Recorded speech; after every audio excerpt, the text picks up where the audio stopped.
Ok, alors le bouton pause, vous allez le dupliquer, mais vraiment le bouton, hein, pas le contenu. Donc là, je suis vraiment en train de travailler sur le bouton.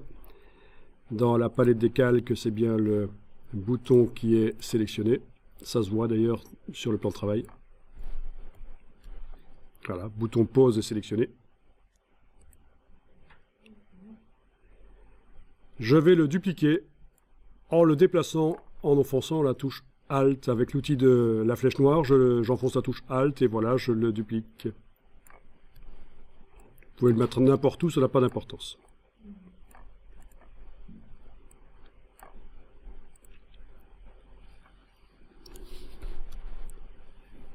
Alors voilà, le premier bouton pause sert à mettre en pause. Très bien. Mais il va également se masquer lui-même du coup. Dès qu'il a fait ce qu'il doit faire, mettre en pause la vidéo, il va se masquer lui-même. Donc j'ajoute une fonctionnalité, afficher, masquer les boutons et les formulaires. Bon, il s'appelle pause ici, et l'autre il s'appelle pause 1. D'accord.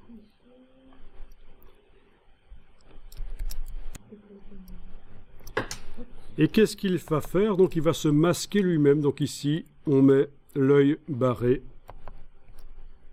Le bouton qui s'appelle pause se masque lui-même.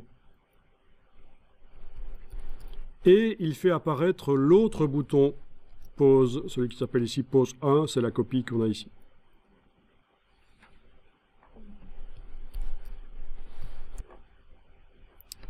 Le bouton pause 1, je travaille sur lui. Il doit être masqué jusqu'au déclenchement, puisqu'il ne va apparaître que lorsque je cliquerai sur l'autre. Qu'est-ce qu'il fait sur la vidéo? Lui va faire une reprise. Donc, script d'action vidéo, il fait une reprise.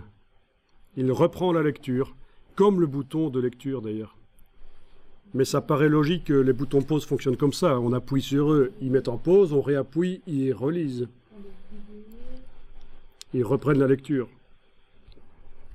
En plus de ça, lui aussi va faire du masquage de l'affichage de boutons. Donc ici, afficher, masquer les boutons et formulaires. Qu'est-ce qu'il fait? Il se masque lui-même quand on clique sur lui. Après avoir fait la reprise sur la vidéo, il se masque lui-même. Et il fait réapparaître l'autre bouton qui est là. Voilà. Donc c'est un système de bascule, un peu comme on avait fait sur le fond, là.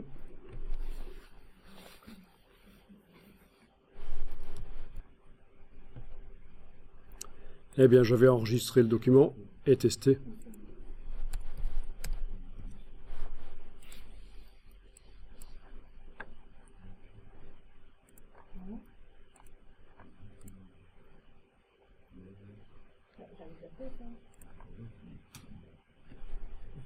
Ah oui, c'est vrai que j'étais pas obligé de l'enregistrer, je pouvais tester dans la boîte SWF. J'ai oublié.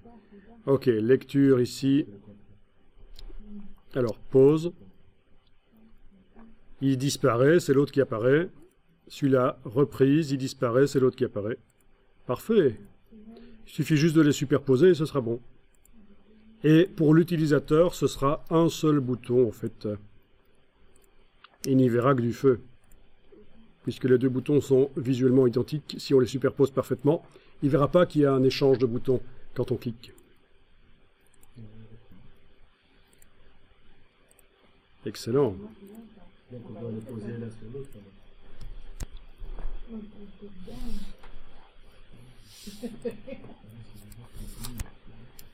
Ben oui, on va les superposer parfaitement l'un à l'autre, donc vous pouvez les sélectionner tous les deux, ces deux groupes, et utiliser... Ben oui, vous avez vu tout à l'heure qu'on a les raccourcis ici de la palette alignement, alignement dans les deux sens, comme ça et comme ça.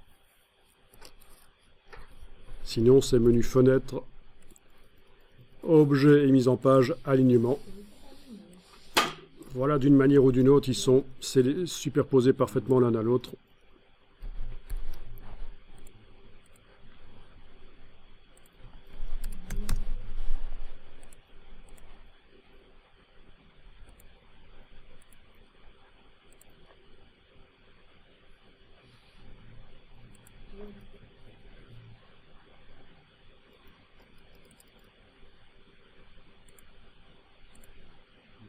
Ça marche parfaitement.